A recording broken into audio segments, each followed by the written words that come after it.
ನಮಸ್ಕಾರ ಸ್ನೇಹಿತರೆ, ಹೇಗಿದ್ರೆ ಎಲ್ಲರೂ ಚೆನ್ನಾಗಿದ್ರೆ ಅನ್ಕೊಳ್ಳಿ ಸ್ನೇಹಿತರೆ. ಎಲ್ರಿಗೂ ಮೀಡಿಯಾ ಅಪ್ಡೇಟ್ ಚಾನಲಿನ ಮತ್ತೊಂದು ವಿಡಿಯೋಗೆ ತಮಗೆಲ್ರಿಗೂ ಸ್ವಾಗತ ಸುಸ್ವಾಗತ.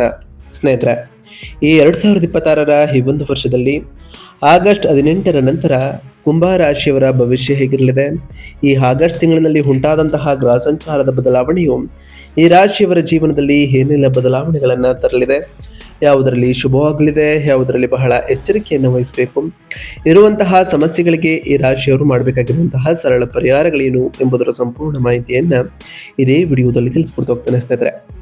ಆದ್ದರಿಂದ ವಿಡಿಯೋನ ಸ್ಕಿಪ್ ಮಾಡದೆ ಇಲ್ಲಿಂದ ಕೊನೆ ತನಕ ನೋಡ್ತಾ ಬನ್ನಿ. ಸ್ಕಿಪ್ ಮಾಡಿ ವಿಡಿಯೋ ನೋಡೋದ್ರಿಂದ ನಿಮಗೆ ಫುಲ್ ಆಗಿ ಇನ್ಫಾರ್ಮೇಷನ್ ಅರ್ಥ ಆಗೋದಿಲ್ಲ. ಸೊ ಪ್ರತಿಯೊಂದು ವಿಡಿಯೋದಲ್ಲೂ ಹೇಳೋದಿಷ್ಟೇ, ವಿಡಿಯೋನ ಸ್ಕಿಪ್ ಮಾಡದೆ ಕೊನೆ ತನಕ ನೋಡಿ. ಹಾಗೆ ನಮ್ಮ ಈ ವಿಡಿಯೋ ಇಷ್ಟ ಆಗಿತ್ತು ಅಂದರೆ ವಿಡಿಯೋಕ್ಕೆ ಒಂದು ಲೈಕ್ ಮಾಡಿ ಸ್ನೇಹಿತರೆ.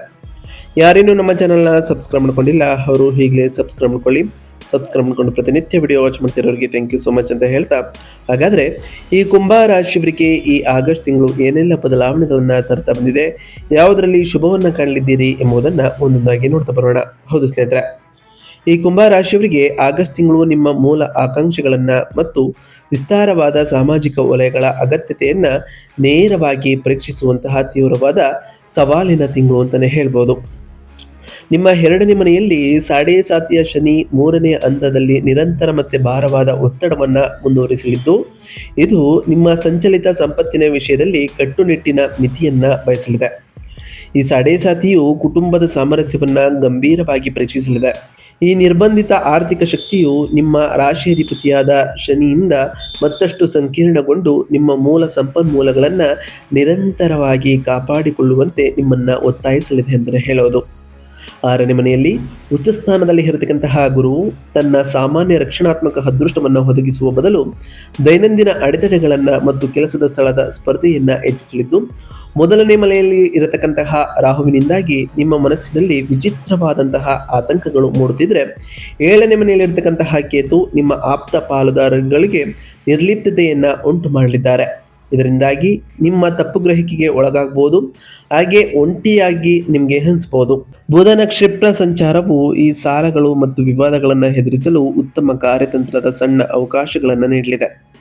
ಈ ತಿಂಗಳು ನೀವು ದೊಡ್ಡ ಮಹತ್ವಾಕಾಂಕ್ಷೆಗಳನ್ನು ಬದಿಗಿಟ್ಟು ಸಂಪೂರ್ಣವಾಗಿ ಬದುಕುಳುವಿಕೆ, ಜಾಗೃತೆಯ ಆರ್ಥಿಕತೆ ಮತ್ತು ನಿಮ್ಮ ಮೂಲ ಸಂಬಂಧಗಳನ್ನು ತಾಳ್ಮೆಯಿಂದ ಕಾಪಾಡಿಕೊಳ್ಳುವುದರ ಮೇಲೆ ಗಮನವನ್ನು ಹರಿಸಬೇಕಾಗಿರ್ತದೆ.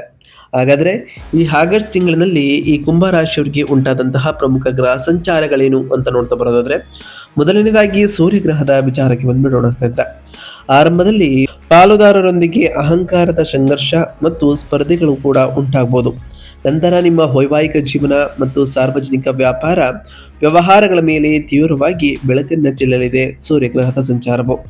ಇನ್ನು ಬುಧಗ್ರಹದ ವಿಚಾರಕ್ಕೆ ಬರೋದಾದರೆ, ಬುಧನು 5ನೇ ಮನೆಯಲ್ಲಿ ಆಗಸ್ಟ್ 1ರಿಂದ 5ನೇ ತಾರೀಕಿನವರೆಗೂ ಸ್ವಕ್ಷೇತ್ರದಲ್ಲಿ ಇದ್ದು, ಅದಾದ ನಂತರ 6ನೇ ಮನೆಗೆ ಆಗಸ್ಟ್ 5ರಿಂದ 22ನೇವರೆಗೂ ಇರಲಿದ್ದಾರೆ ಅಂತಲೇ ಹೇಳ್ಬೋದು.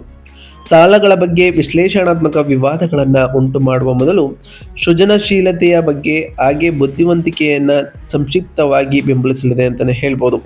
ಅಂತಿಮವಾಗಿ ಪ್ರಮುಖ ಪಾಲುದಾರಿಕೆಗಳಲ್ಲಿ ನಿಮ್ಮ ಸಮೂಹವನ್ನು ಕೂಡ ಇನ್ನಷ್ಟು ಚುರುಕಾಗ್ತಾ ಹೋಗ್ತದೆ ಬುಧನ ಸಂಚಾರದ ಸಮಯದಲ್ಲಿ. ಇನ್ನು ಶುಕ್ರಗ್ರಹದ ವಿಚಾರಕ್ಕೆ ಬರೋದಾದರೆ, ಶುಕ್ರನು ನಿಮ್ಮ ಒಟ್ಟಾರೆ ಅದೃಷ್ಟ ಮತ್ತು ಭಾವನಾತ್ಮಕ ಶಾಂತಿಯನ್ನು ಕಡಿಮೆ ಮಾಡಲಿದೆ. ಆಸ್ತಿ, ವಾಹನಗಳು ಅಥವಾ ಅನಿರೀಕ್ಷಿತ ಘಟನೆಗಳಿಗೆ ಸಂಬಂಧಪಟ್ಟಂತಹ ಸಂಭಾವ್ಯ ಗುಪ್ತ ಖರ್ಚುಗಳನ್ನು ಕೂಡ ಶುಕ್ರನ ಸಂಚಾರವು ನಿಮ್ಮ ಜೀವನದಲ್ಲಿ ತರಲಿದೆ. ಇನ್ನು ಮಂಗಳ ಗ್ರಹದ ವಿಚಾರಕ್ಕೆ ಬರೋದಾದರೆ, ಮನೆಯ ಶಾಂತಿಯನ್ನು ಭಂಗಗೊಳಿಸುವುದರ ಹಿಡಿದು ನಿಮ್ಮ ಬುದ್ಧಿವಂತಿಕೆಯನ್ನು ಉಗ್ರವಾಗಿ ಚಾಲನೆ ಮಾಡುವವರೆಗೂ ವೇಗವಾಗಿ ಮಂಗಳನ ಸಂಚಾರ ಉಂಟಾಗಲಿದೆ. ಇದು ಮಕ್ಕಳು ಅಥವಾ ಊಹಾತ್ಮಕ ವಿಷಯಗಳಿಗೆ ಸಂಬಂಧಪಟ್ಟಂತೆಯೇ ಆಕ್ರಮಣಕಾರಿ ಸಂಘರ್ಷಗಳನ್ನು ಸೃಷ್ಟಿಸುವಂತಹ ಅಪಾಯವನ್ನು ಕೂಡ ಒಡ್ಡಲಿದೆ ಅಂತಲೇ ಹೇಳ್ಬೋದು. ಇನ್ನು ಗುರುಗ್ರಹದ ವಿಚಾರಕ್ಕೆ ಬರೋದಾದರೆ, ಕೆಲಸದ ಸ್ಥಳದ ಸ್ಪರ್ಧೆ, ಸಾಲಗಳು ಮತ್ತು ದೈನಂದಿನ ಅಡೆತಡೆಗಳನ್ನು ವಿತರಿಸುವುದನ್ನು ಮುಂದುವರಿಸಲಿದೆ ಅಂತಲೇ ಹೇಳ್ಬೋದು. ಇದು ನಿಮ್ಮ ಆರ್ಥಿಕ ಆಕಾಂಕ್ಷೆಗಳನ್ನು ಅಥವಾ ಜಾಲದ ಲಾಭಗಳನ್ನು ಅರಿತುಕೊಳ್ಳಲು ಕಷ್ಟಕರವಾಗಿ ಇರಿಸಲಿದೆ. ಇನ್ನು ಶನಿಗ್ರಹದ ವಿಚಾರಕ್ಕೆ ಬರೋದಾದರೆ, ನಿಮ್ಮ ಸಂಚಲಿತ ಸಂಪತ್ತು ಮತ್ತು ಕುಟುಂಬದ ಮಾತಿನ ಮೇಲೆ ತೀವ್ರವಾಗಿ ನಡೀತಿರತಕ್ಕಂತಹ ನಿರ್ಬಂಧಗಳನ್ನು ಕಾಯ್ದುಕೊಳ್ಳಲಿದೆ ಅಂತಲೇ ಹೇಳ್ಬೋದು. ಇದು ಅಪಾರವಾದಂತಹ ತಾಳ್ಮೆ ಮತ್ತು ಮಿತವ್ಯಯದ ಶಿಸ್ತನ್ನು ಕೂಡ ಬಯಸಲಿದೆ ಅಂತಲೇ ಹೇಳ್ಬೋದು. ಇನ್ನು ರಾಹುಗ್ರಹದ ವಿಚಾರಕ್ಕೆ ಬರೋದಾದರೆ, ನಿಮ್ಮ ವ್ಯಕ್ತಿತ್ವದಲ್ಲಿ ಅತ್ಯಂತ ಗೇಲಿನ ಮತ್ತು ಅಸಾಂಪ್ರದಾಯಿಕ ಶಕ್ತಿಯನ್ನು ರಾಹುವಿನ ಸಂಚಾರವು ಮುಂದುವರಿಸಲಿದೆ. ನಿಮ್ಮ ದೈಹಿಕ ಚೈತನ್ಯದ ಬಗ್ಗೆ ಹಠಾತ್ ಗೊಂದಲ ಮತ್ತು ಆತಂಕಗಳು ಇನ್ನಷ್ಟು ಹೆಚ್ಚಾಗಲಿದೆ ಅಂತಲೇ ಹೇಳ್ಬೋದು. ಇನ್ನು ಕೇತು ಗ್ರಹದ ವಿಚಾರಕ್ಕೆ ಬರೋದಾದರೆ, ನಿಮ್ಮ ವಿವಾಹ ಮತ್ತು ಸಾರ್ವಜನಿಕ ವ್ಯಾಪಾರ ಪಾಲುದಾರಿಕೆಗಳಲ್ಲಿ ಆಳವಾದ ಆಧ್ಯಾತ್ಮಿಕ ನಿರ್ಲಿಪ್ತತೆ, ಗುಪ್ತ ಭಯಗಳು ಮತ್ತು ತೀವ್ರವಾದ ಅಭದ್ರತೆಯನ್ನು ಮುಂದುವರಿಸಲಿದೆ ಅಂತಲೇ ಹೇಳ್ಬೋದು.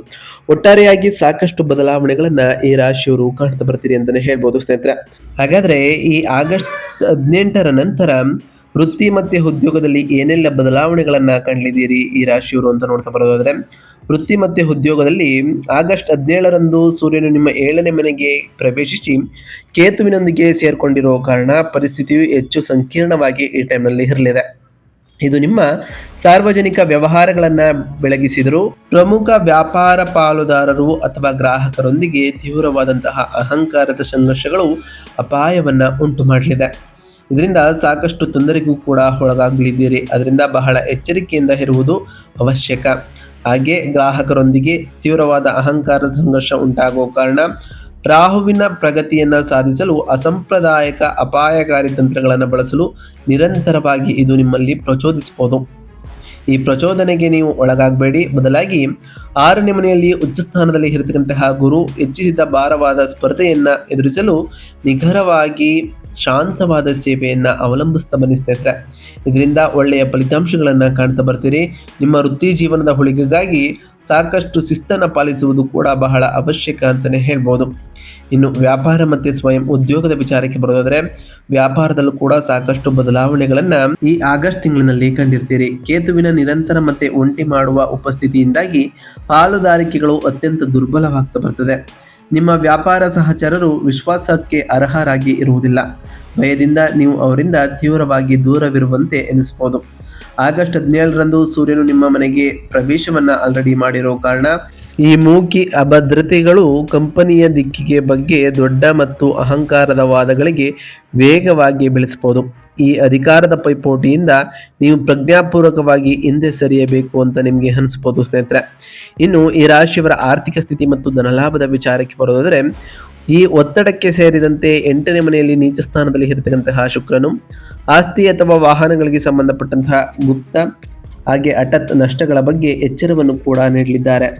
ನೀವು ಅನಿರೀಕ್ಷಿತ ದುರಸ್ತಿ ಬಿಲ್ಗಳನ್ನು ಅಥವಾ ಜಂಟಿ ಹಣಕಾಸಿನ ಗೊಂದಲದ ಸಮಸ್ಯೆಗಳನ್ನು ಎದುರಿಸಬಹುದು.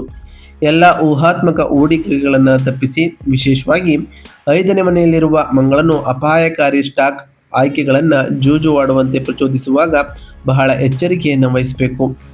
ತೀವ್ರ ಸವಾಲಿನ ಆರ್ಥಿಕ ವಾತಾವರಣದಲ್ಲಿ ಬದುಕುಳಿಯಲು ನೀವು ಪ್ರತಿಯೊಂದು ಪೈಸೆಯನ್ನು ಟ್ರ್ಯಾಕ್ ಮಾಡಬೇಕು ಅಂತಲೇ ಹೇಳ್ಬೋದು. ನಿಮ್ಮ ಅಸ್ತಿತ್ವದಲ್ಲಿರುವ ಸಾಲಗಳನ್ನು ಆಕ್ರಮಣಕಾರಿಯಾಗಿ ತಗ್ಗಿಸಲು ಮಾತುಕತೆಯನ್ನು ನಡೆಸಬೇಕು. ಹಾಗೆ ಹಣವನ್ನು ಮಿತವ್ಯಯದಲ್ಲಿ ಬಳಸ್ಕೊಂತ ಬಂದರೆ ಸಾಕಷ್ಟು ಬದಲಾವಣೆಗಳನ್ನು ಕಾಣ್ತಾ ಬರ್ತೀನಿ ಅಂತಲೇ ಹೇಳ್ಬೋದು. ಇನ್ನು ಆರೋಗ್ಯ ಮತ್ತು ಯೋಗಕ್ಷೇಮದ ವಿಚಾರಕ್ಕೆ ಬರೋದಾದರೆ, ಆಗಸ್ಟ್ 17ರವರೆಗೆ 6ನೇ ಮನೆಯ ಮೂಲಕ ಸೂರ್ಯನ ಸಂಚಾರದಿಂದ ಈ ಮಾನಸಿಕ ಆಯಾಸವು ಮತ್ತಷ್ಟು ಹೆಚ್ಚಾಗಬಹುದು. ಇದು ಉಷ್ಣತೆಗೆ ಸಂಬಂಧಪಟ್ಟಂತಹ ಕಾಯಿಲೆಗಳು, ಜೀರ್ಣಕಾರಿ ಸಮಸ್ಯೆಗಳು ಮತ್ತು ತೀವ್ರವಾದ ಕೆಲಸದ ಆಯಾಸವನ್ನು ಉಂಟು ಮಾಡಬಹುದು. ಒತ್ತಡದ ವಾತಾವರಣಕ್ಕೆ ನಿಮ್ಮ ಹೊಡ್ಡಿಕೊಳ್ಳುವಿಕೆಯಿಂದ ಕಟ್ಟುನಿಟ್ಟಾಗಿ ನಿಯಮಿತಗೊಳಿಸುವ ಅತ್ಯಂತ ಕಟ್ಟುನಿಟ್ಟಾದ ಶಾಂತಿಗೊಳಿಸುವ ದೈನಂದಿನ ದಿನಚರಿಯನ್ನು ಸ್ಥಾಪಿಸುವ ಮೂಲಕ ನಿಮ್ಮ ಆರೋಗ್ಯಕ್ಕೆ ನೀವು ಬಲವಾದ ಆದ್ಯತೆಯನ್ನು ನೀಡಬಹುದಾಗಿದೆ ಅಂತಲೇ ಹೇಳ್ಬೋದು.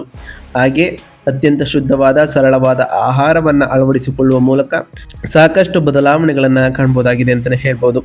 ಇನ್ನು ಕುಟುಂಬ ಮತ್ತು ವೈಯಕ್ತಿಕ ಸಂಬಂಧಗಳ ವಿಚಾರಕ್ಕೆ ಬರೋದಾದರೆ, ಕೌಟುಂಬಿಕ ಜೀವನದಲ್ಲೂ ಸಾಕಷ್ಟು ಬದಲಾವಣೆಗಳನ್ನು ಕಾಣಲಿದ್ದೀರಿ. ನಿಮ್ಮ ವಿವಾಹಕ್ಕೂ ಎಚ್ಚರಿಕೆಯ ಉದ್ದೇಶಪೂರ್ವಕ ಗಮನ ಬೇಕಾಗಿರಲಿದೆ. 7ನೇ ಮನೆಯಲ್ಲಿ ಕೇತುವಿನ ನಿರಂತರ ಸಂಚಾರವು ನಿಮ್ಮ ಸಂಗಾತಿಯ ಬಗ್ಗೆ ಆಳವಾದ ಆಧ್ಯಾತ್ಮಿಕ ನಿರ್ಲಿಪ್ತತೆ ಮತ್ತು ತೀವ್ರವಾದಂತಹ ಅಭದ್ರತೆಯನ್ನು ಉಂಟು ಮಾಡುತ್ತದೆ. ಅವರು ಜೊತೆಯಲ್ಲಿದ್ದರೂ ನೀವು ಒಂಟಿಯಾಗಿದ್ದೇನೆ ಎಂದು ನೀವು ಭಾವಿಸಬಹುದು. ಅದರಲ್ಲೂ ಇದೇ ಆಗಸ್ಟ್ 17ರಂದು ಸೂರ್ಯನು ಈ ಮನೆಗೆ ಪ್ರವೇಶವನ್ನು ಮಾಡಿರೋ ಕಾರಣ ನಿಮ್ಮ ಮೂಕಿ ನಿರ್ಲಿಪ್ತತೆಯು ಪಾಲುದಾರಿಕೆಯ ಕರ್ತವ್ಯಗಳ ಕುರಿತು ಹಠಾತ್ ತೀವ್ರವಾದ ಅಹಂಕಾರದ ಸಂಘರ್ಷಗಳಿಗಾಗಿ ಸ್ಫೋಟಿಸಬಹುದು ಅಂತಲೇ ಹೇಳ್ಬೋದು. ಅಹಂಕಾರವು ನಿಮ್ಮ ಸಂಬಂಧವನ್ನು ನಾಶ ಮಾಡಲು ಬಿಡಬೇಡಿ. ನಿಮ್ಮ ಸಂಗಾತಿಯ ಕಾಳಜಿಗಳನ್ನು ಸಕ್ರಿಯವಾಗಿ ಆಲಿಸ್ತಾ ಬನ್ನಿ. ನಿಮ್ಮ ಸ್ವಂತ ಆರ್ಥಿಕ ಆತಂಕಗಳನ್ನು ಶಾಂತವಾಗಿ ವಿವರಿಸಿ ಮತ್ತು ಪರಸ್ಪರ ವಿರೋಧಿಗಳಂತೆ ನೋಡಿಕೊಳ್ಳುವ ಬದಲು ತಂಡವಾಗಿ ಒಟ್ಟಾಗಿ ಕೆಲಸವನ್ನು ಮಾಡ್ತಾ ಬಂದರೆ ಸಾಕಷ್ಟು ಬದಲಾವಣೆಗಳನ್ನು ಕೂಡ ಕಾಣ್ತಾ ಬರ್ತೀರಿ ಅಂತಲೇ ಹೇಳ್ಬೋದು. ಇನ್ನು ಈ ರಾಶಿಯವರ ಶಿಕ್ಷಣ ಮತ್ತು ವಿದ್ಯಾರ್ಥಿಗಳ ವಿಚಾರಕ್ಕೆ ಬರೋದಾದರೆ, ವಿದ್ಯಾರ್ಥಿಗಳು ಈ ತಿಂಗಳು ತೀವ್ರ ನಿರಾಶಾದಾಯಕ ಮತ್ತು ಅಸ್ತವ್ಯಸ್ತವಾಗಿರುವ ಶೈಕ್ಷಣಿಕ ವಾತಾವರಣವನ್ನು ಎದುರಿಸ್ತಾರೆ. 6ನೇ ಮನೆಯಲ್ಲಿ ಉಚ್ಚ ಸ್ಥಾನದಲ್ಲಿ ಗುರುವು ತನ್ನ ಸಂಚಾರವನ್ನು ಮುಂದುವರಿಸುವುದು ನಿಮ್ಮ ಸಹಪಾಠಿಗಳಿಂದ ತೀವ್ರವಾದ ಆಯಾಸಗೊಳಿಸುವ ಸ್ಪರ್ಧೆಯನ್ನು ಎದುರಿಸಬೇಕಾಗ್ತದೆ. ಇದರಿಂದಾಗಿ ವಿದ್ಯಾರ್ಥಿ ವೇತನ, ಅವಕಾಶಗಳು ಅಥವಾ ಉನ್ನತ ಶ್ರೇಣಿಗಳನ್ನು ಪಡೆಯುವುದು ತುಂಬ ಕಷ್ಟವಾಗ್ತಾ ಬರ್ತದೆ. ನಿಮ್ಮ ಬುದ್ಧಿವಂತಿಕೆಯ ಗ್ರಹವಾದ ಬುಧನು ತಿಂಗಳ ಮಧ್ಯದಲ್ಲಿ ಇದೇ 6ನೇ ಮನೆಯಲ್ಲಿ ಚಲಿಸುವ ಕಾರಣ ಏಕಾಗ್ರತೆ ಸುಲಭವಾಗಿ ಭಂಗವಾಗ್ತಾ ಹೋಗ್ತದೆ. ಶಿಕ್ಷಕರೊಂದಿಗೆ ಗೊಂದಲದ ತಪ್ಪು ಗ್ರಹಿಕೆಗಳನ್ನು ನೀವು ಅನುಭವಿಸಬಹುದು.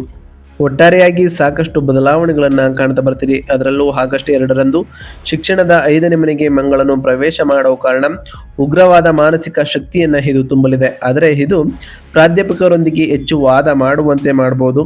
ಗುಂಪು ಯೋಜನೆಗಳಲ್ಲಿ ಅತಿಯಾಗಿ ಆಕ್ರಮಣಕಾರಿಯಾಗುವಂತೆ ಮಾಡಬಹುದು.